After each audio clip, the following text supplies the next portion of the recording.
Welcome to Your Family's Health, the program that focuses on healthcare issues with unique and different modalities for taking charge of your health today. Experts talk weekly with our continuing roster of guests from around the country and right here in Nassau County to keep you up to date on the latest health issues and trends. Take care of your mind, body, and soul. Spend the next half hour with the voice of Nassau Community College, 90.3 WHPC, and get on the journey to better health. Welcome to Your Family's Health. This is Joan Buckley from the Department of Nursing here at Nassau Community College. Now today we're going to be talking about what you should eat and what you should not eat, and we're going to focus on heart health. So you need to stay tuned for the next half hour to meet our guest, Stefani Pappas. She's a registered dietitian with a practice right here in Great Neck, which is Nassau County located, and she's going to provide us with practical nutrition information that we can take with us on a daily basis. Okay, so I'm going to invite Stefani to please come to our show, and this is Welcome to Your Family's Health on the voice of Nassau Community College, 90.3 WHPC. Welcome, Stefani. That was a mouthful, right? Thank you so much for having me. Listen, how are you? And listen, a lot of people don't understand why the passion in food. Everybody's dieting. Everybody's doing everything. Can you explain to them a little bit about what your role is on your job? Sure. Because I know you take this more than just in the community with the column that you write. But tell them a little bit about you and why we're going to be talking about heart health and what to eat and what to not eat. Sure, absolutely. So, my background is I'm a registered dietitian. I'm also a certified personal trainer, and I really got interested in nutrition just from growing up in my family. I come from a big Greek family, and we're all about the Mediterranean diet, So I learned at a young age that you really are what you eat, and that good nutrition is so important in all aspects of our life, right? So whether you're trying to do well in school or work, or whether you're trying to optimize your workouts, or just trying to live a long, happy, wonderful life. So there's so much power in food, and I'm excited to chat with you more about that today, specifically about heart health. Now, you write a column for the Long Island Weekly, and it's called 8 Heart Healthy Swaps. Now, do you see in your practice, whether it be in the hospital or in the community, do you see heart disease as a big enough issue where we really need to start our journey on eating healthy from that perspective? Huge, absolutely. I mean, heart disease is the number one killer even before cancer, which is crazy, right? Because we think we see so much cancer, but heart disease is even more prevalent. And I have so many people that come into my private practice in Great Neck, like you mentioned, with a family history of heart disease or high cholesterol, high blood pressure, diabetes, and all of these things, which, we'll talk about today, play such a role because heart disease is such a silent killer. It's something that can creep on us when we least expect it and, can cause a lot of long-term problems. So definitely paying attention to our nutrition, making good choices, staying active are keys. And, I love writing the column for the paper because, I'm able to provide information to the community, little tips on things you can do, just practical things you can do in your life to, live long and create heart-healthy habits. It's interesting. You said you're from a Greek background, but here on Long Island, we have such cultural diversity that the foods are amazing. I mean, I don't have to go very far to eat really good food from another country. So is that part of your role, right? When someone comes to you, whether they come voluntarily or they've read your site or they've read your column, or they've been referred by their practitioner possibly to, meet with someone that knows food. Is that a big part of your discussion with the patient or the person? What they eat at home? Yeah, so my practice is called Steph Health Tips, and my whole Steph Health Tips philosophy is, you have to love healthy eating, and you have to really bring in your food preferences and, your love for food. We all have such a passion for food, and really to keep those things. So I do work with all my clients to keep their food preferences, to keep their, not just food preferences too, but maybe food intolerances and allergies, and to keep all these things in mind when creating a healthy diet, because there's not a one-size-fits-all approach, right?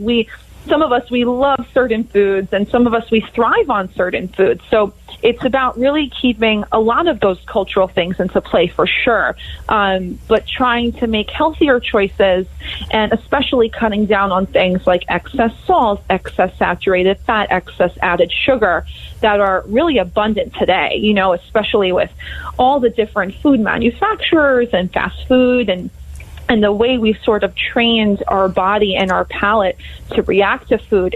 It's really about going back to basics, and just eating whole, good, clean food. You mentioned something about fast food. Now, also on Long Island, everybody works, right? We have where most family members all work. Mom works, dad works. Mm-hmm. Fast food is huge, and with fast food comes all the options. You can have a hamburger with ketchup. You can have it without ketchup. You can have it with mustard. You can have, or don't have the pickle, or whatever. Right. What can you tell us about those additives that go on a very simple sandwich that alone may not be that unhealthy, but when you start mixing it with the condiments, that's huge. What about condiments? What should we start thinking about related to our heart health?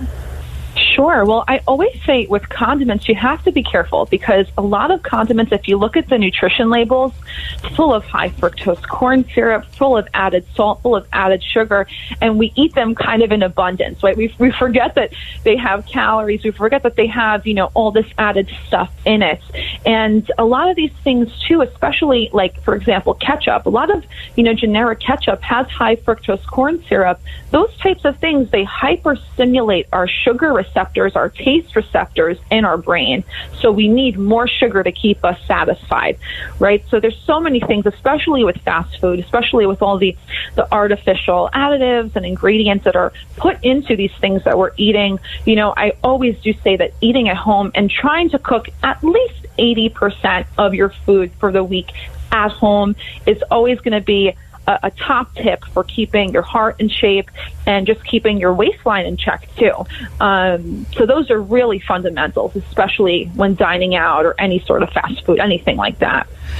Well, that's a tough one for many people, and they not only give you one pack of ketchup with a little thing of French fries, they give you like 6 packs of ketchup with the French fries. So they're getting rid of the condiments in their own way. They're not helping. I always say with that too, it starts small, right? So it doesn't mean you have to have no ketchup, right? But let's say you maybe have 6 packs normally, right? Instead, can you maybe have 4 packs, right? And then bring it down to 2. You have to sort of wean off of these things slowly, or else it's not going to be a successful lifelong change. And that's something that I really work with my clients to do, is creating practical solutions and working gradually, and not just, losing 20 pounds in a month, but really creating lifelong healthy habits and lifelong change. Because I like to say, when you come to my office, it's your last stop. Like, it's your last stop at any, nutrition office, that you come here and you learn habits for life, and that's so important, really, really crucial. Perfect. You are listening to Your Family's Health on the voice of Nassau Community College, 90.3 WHPC. I'll get us, me and you will be in this soon. I'm Joan Buckley from the Department of Nursing here at Nassau, and today we're talking to Stefani Pappas, a registered dietitian with a practice in Great Neck, and we are talking about practical, evidence-based nutrition information for everyone here in our listening area. And we've just been talking about condiments and kind of working it down, like eliminating sugar in your coffee. Mm-hmm. Do it little by little by little. And that's huge. But what about portion size? Sure. Oh, how do we control that? That's my family's problem. We don't use the little plate. We still use the big plate.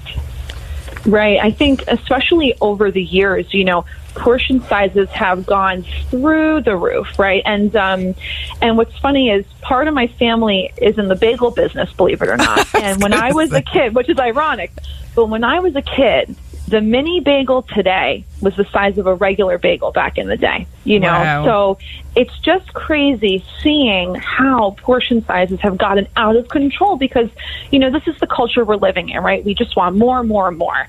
And, really we do not need these excess amounts of calories, not to mention salt, not to mention sugar, right? There's so many things. When we're increasing portion size, it also comes with all these other things that are increasing in the food. So, I think a big thing with portion size, and something I like to look at, is listening to your body, right? Of course, have you ever tasted a food, right? How many bites of something do you need to actually taste it? So listening to your body, being really in tune. But a little trick I like to give people for portion size is just by using your hands, right? So if you make a fist with your hands, and everyone's going to be, proportionate to their body size. About a fist of your hands is equivalent to a portion of carbs. So let's say an apple or a sweet potato or a small bowl of oatmeal, right? So that's a serving of carbs. So think about, let's say you go to like an Italian restaurant and the pasta they give you. There's about 5 pounds of pasta on that plate, right? Oh, whereas, at least. Whereas the portion size it's the size of your fist, which is crazy, right? Well, I'm looking at my fists, and they're not that big, right? It's not that big. I get it. So how can you maximize that, right? Okay, so you're having pasta. Well, can you maybe add a bunch of chopped vegetables in there? Can you add maybe some ground turkey, some protein to give that dish more volume, right? Instead of just eating 1 cup of plain pasta, it's not going to fill you up. So really using lots of fiber, lots of protein to help keep us more full. And those things in turn will help you manage your weight, manage your heart health. So those are really, really crucial. Now we try anyway when I get it all together. We do try to start each meal with a salad. Not everybody likes every salad. Well, not everybody likes every salad that I put on the table, but the problem is the dressings. And I know in some of your articles you've talked about making your own dressing and things like that, but I have to tell you, my husband is hooked on blue cheese, wishbone blue cheese, whatever it is. He loves it, and there's nothing I can do to get rid of that. So what do I do? Yeah. What do I do? So the one thing I will say is, always look at the ingredients label, right? I always say the ingredients label is more important than anything on there. It's more important than the amount of fat or the amount of calories. You want to know what's the food that's going into this particular item I'm eating, right? So something like a blue cheese dressing, what should be in there? Okay, maybe a little bit of blue cheese, maybe some olive oil, not high fructose corn syrup, right? Not red dye number 30, right? So sometimes when you look at these ingredients lists, they're full of things that we can't pronounce, different additives, different emulsifiers, right? So definitely, you want to always look for whole, natural, real ingredients, things that you can read, things that you can pronounce, okay? You want to make sure that you're getting something that's rid of any excess salt, any excess sugar, any excess additives, okay? And, let's say something like a blue cheese. He loves that blue cheese dressing, right? Well, I think it's for the creaminess of it. It's the creaminess, right? So what's interesting now is like a lot of places like Trader Joe's and a couple different local supermarkets are making healthier natural dressings that are lower in calories. So they have a great, like a green goddess dressing that's like 20 calories for 2 tablespoons, and it's all natural ingredients. But let's say, you really want that blue cheese dressing, like you can't give it up. Okay, then maybe you can put like maximum 1 tablespoon on your salad and the rest a little olive oil and vinegar. That way you kind of almost dilute it, and you still get that flavor, but you're incorporating a little bit more of a healthier fat source, a little bit more healthier, items on top of there. But definitely dressing is, you have to be so careful because some of these dressings are filled with high fructose corn syrup and all this stuff, and it's scary when you look at some of these ingredients on there. We don't even know what we're eating, It's funny you say that because I am a label reader, but I've never looked at the fructose in dressings. Yeah. So I know I'm learning so much from you, and I was thinking of crumbling. And look at the salt too. Look at the salt too, because it's crazy. They add so much salt, especially like fat-free dressings. Yeah, you have to think, what are they adding to it to make give it taste flavor? Good. They're adding salt and sugar. Sometimes you're better off with a little bit of the real thing, and then adding a little olive oil and vinegar to sort of coat the whole salad. And then at the end of the day, too, you're eating a salad. You want to defeat the purpose of eating a salad, right, by loading it with a dressing that's 500 calories, right? So those are things to think about for sure. Oh, those are really good suggestions. I think I'll try it tonight. Let's take a quick break. My name's Joan Buckley from the Department of Nursing here at Nassau Community College, and we're talking to Stefani Pappas, who's a registered dietitian with her practice in Great Neck and providing us with practical, evidence-based nutrition information for all of our listening audience.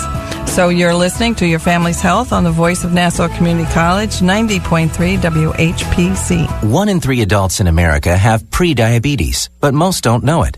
To let people know it can be reversed before it becomes type 2 diabetes, professional basketball player Julius Randle is doing everything in reverse. I'm only dunking with reverse windmills. I drove the whole way to practice in reverse. I don't recommend it. This move's called the reverse shuffle. I do recommend it. And it took me months to learn how to speak in reverse, like this.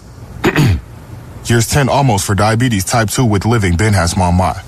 In other words, my mom has been living with type 2 diabetes for almost 10 years. So together, we want to say to the 84 million Americans at risk, exercise and healthy eating can help reverse pre-diabetes. Start by taking a simple 1-minute risk test at doihaveprediabetes.org. Brought to you by the Ad Council and its pre-diabetes awareness partners. Bet he can't say that in reverse. We now return to Your Family's Health on the Voice of Nassau Community College, 90.3 WHPC. Thanks for being with us today. This is Joan Buckley from the Department of Nursing here at Nassau Community College, and we're talking to Stefani Pappas, a registered dietitian with her practice in Great Neck, providing us with practical, evidence-based nutrition information to bring us to heart health. We're discussing her Long Island Weekly article column that she writes. So when we left, we were talking about condiments, cultural eating, and things like that. So Stephanie, I'm just amazed at the way the supermarkets are set up, and every supermarket I go to, depending on what community it is set up pretty much the same way. And if I keep myself off those aisles, I don't do too bad. But what about I feel like the supermarkets are asking us to buy food that's not right. They put all those bad stuff, I hate to say bad stuff because I do buy them sometimes, on the end of the aisles. So what's a good supermarket shopping tip? So I always say, the most commonly purchased foods, or those, the things that are going to be big in terms of advertising, are going to be right smack in front of you. So typically they're going to be eye level or at the end of the aisle, things that they want you to grab. And those items typically are going to be not the healthiest. But believe it or not, on the bottom level, on the bottom of the shelves, are usually the bulk or generic brands. And then on the top shelf is usually the healthy or the small brand choices. So, always make sure that you scan all your options. And one thing I do say is try and shop the perimeter primarily. So that's usually your produce and your proteins and things like that. And only venture into the aisles for the things that you need, the things that are on your list, right? So don't just go into the cracker aisle just for fun, because then you're going to end up buying everything in sight. But go into the aisle, with a mission. You have something in mind that you want to get, because a lot of times it's really temptation control. You're walking through all these aisles, you see, I'll grab the brownies and I'll grab the chips and this and that. So that's always my number one, grocery tip tour is shop the perimeter and only venture into the aisles for what you need, and see all eye levels, right? So don't just look at what's in front of you. Look down, look above. Like I said, typically the healthier options are going to be closer to the top shelf, and then more of the bulk brands are going to be on the bottom. So if we shop the perimeter and we buy healthier foods and then are smart when we're going up and down the aisles, how do we cook it? What's the best way to cook food, or the healthiest way to cook food? Sure. So, look, definitely trying to bake things, trying to roast items, to steam, to broil, to lightly saute. Those are all going to be the healthiest cooking methods. And of course, using heart-healthy fats, right? So things like olive oil, avocado or avocado oil, walnuts, all these different things to get those heart-healthy fats. Fish, omega-3s, those are going to be really crucial. And really trying to make your meals at home lower in sodium as best you can and abundant in different herbs and spices, right? So that's a huge thing with heart health, is really cutting down on our salt intake. I think the average American is eating almost 4,000 milligrams of salt a day. And for good heart health, we really need under 2,000 milligrams. So, the average American is almost having double of that sodium every day, and we don't even realize it. it, right? You look at some of these labels, something like a soup, there could be almost 2,000 milligrams of salt just in a can of soup alone. So it's really about trying to cook with as minimal salt as possible as you can at home, always choosing low sodium options and getting creative, different herbs and spices. There's so many things out there now, all these different salt-free seasoning mixes, all different really aromatic herbs and spices that we can flavor our food with to not sacrifice that flavor, but still get the health benefits. So I think those are really, really key, is those healthy cooking methods and watching the added sodium at home. Wasn't February Fizz-Free February or something like that, where they were trying to have a campaign against drinking soda? So what's the alternative to soda? Because that's a tough one. Well, it's interesting about soda. One of the things I wanted to mention is you hear with heart health all about salt. But, right. Believe it or not, sugar just as much can have an effect on your heart, because high blood glucoses, especially when you have diabetes, can damage your blood vessels and nerves that control your heart. So people who have diabetes are at a higher risk of developing heart disease. And we know that a lot of this excess sugar in our diet, excess carbohydrates, can lead to developing diabetes.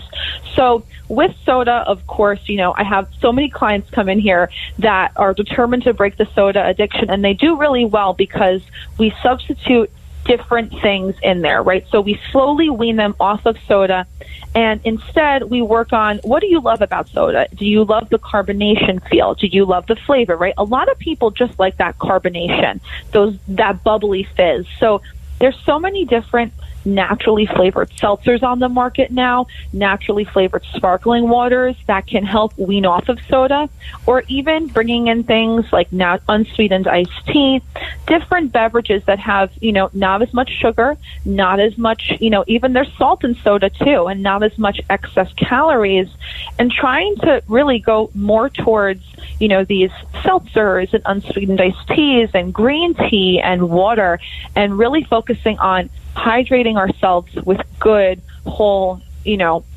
nourishing beverages. Those are going to be super crucial. But soda is, especially diet soda. I always say that's even worse, because those artificial sweeteners, they are some of the artificial sweeteners are 300 times sweeter than normal sugar. Yeah, they are. They're not. So you get addicted. You get addicted to drinking this stuff, and it's really hard to get off of it. But if you're determined, you can do it. That's something I try and really get my clients, and every client that I've had that has come in with a soda, quote unquote, addiction has been able to wean off it and feel so much better, feels so 100 times better. I love the idea that you meet your patient where they are and you don't try to bring them someplace. You're listening to Your Family's Health on the voice of Nassau Community College 90.3 WHPC. This is Joan Buckley from the Department of Nursing here at Nassau Community College.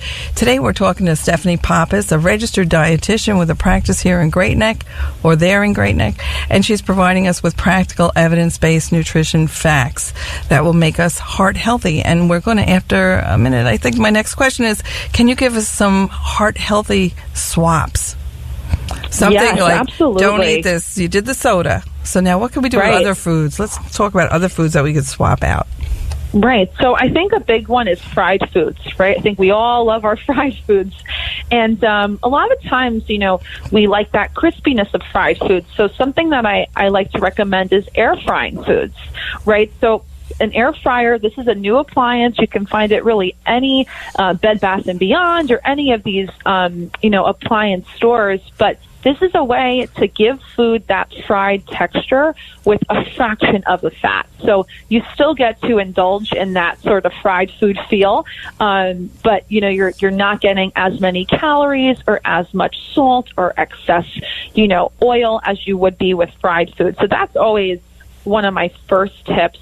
My second tip, in terms of like a swap this and that, chips. I think that chips are something that a lot of people love to snack on, and they are loaded. I love chips, Stephanie. I love chips. I think we all do, but they're loaded with salt. They're loaded with salt. They are. So a lot of times I'll say, instead of chips, try something like a natural popcorn. So like a Skinny Pop or a Boom Chicka Pop, something like that.